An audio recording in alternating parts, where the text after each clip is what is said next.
Welcome to Valor Stories. In each episode, we honor a hero awarded the highest gallantry medal, celebrating their courage and sacrifice. Join us as we bring their legacies alive.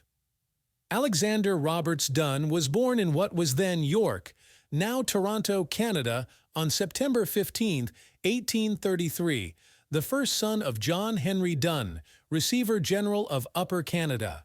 Raised in a prominent family, Dunn was educated at Upper Canada College before continuing his studies at Harrow School in England. His early years set the stage for a life that would be marked by military distinction and heroic deeds. At the age of 19, Dunn purchased a commission in the British Army, joining the prestigious 11th Hussars, Prince Albert's own. Standing at an impressive 6 feet, 3 inches tall, he required a special 4-foot-long saber from Wilkinson's sword. His military journey took a historic turn during the Crimean War, particularly at the Battle of Balaclava in 1854. Dunn was awarded the Victoria Cross for his actions at the charge of the Light Brigade during the Battle of Balaclava on 25th October 1854, when he was 21 years of age. The Crimean War resulted from Russia's longtime desire to acquire naval power in and access to the Mediterranean Sea. When Tsar Nicholas attacked Turkish principalities, Britain and France came to Turkey's aid and declared war against Russia in March 1854. Besides a large Royal Navy commitment, Britain sent an army of 6 divisions, one of which was the Cavalry Division, which consisted of the Light Brigade and the Heavy Brigade.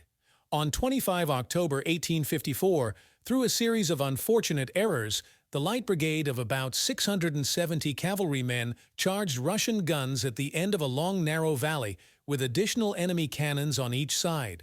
A brave, yet suicidal example of British military discipline. Lieutenant Dunn was actively engaged in the battle, leading his troops in the futile attempts to capture the Russian artillery.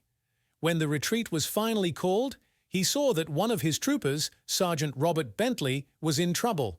Bentley's horse was badly wounded. Russian lancers had picked Bentley out as a straggler and were attacking him, trying to knock him out of the saddle.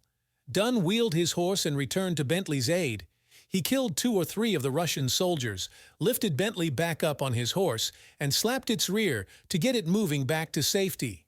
Dunn then noticed that another soldier from his troop, Private Harvey Leavitt, had been dismounted and was being attacked by a Russian hussar.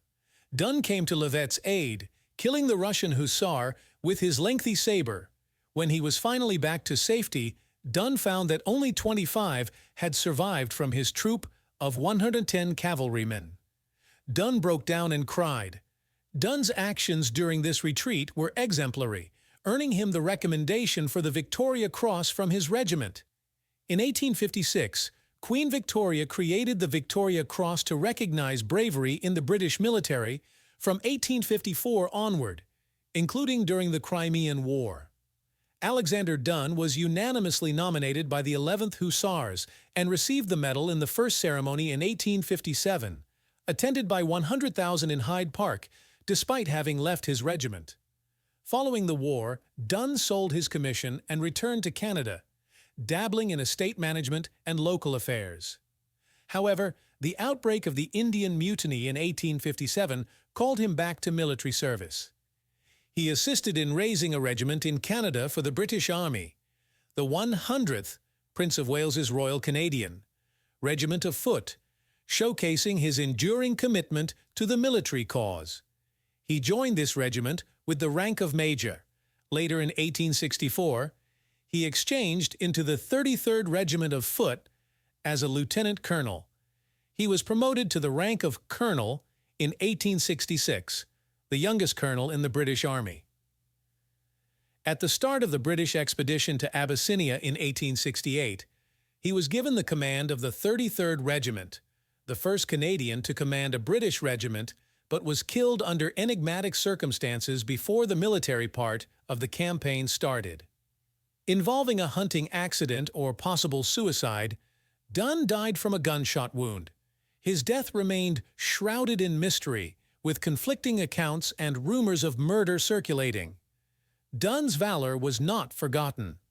Rediscovered by Canadian peacekeepers in Eritrea a century later, his grave became a symbol of enduring legacy.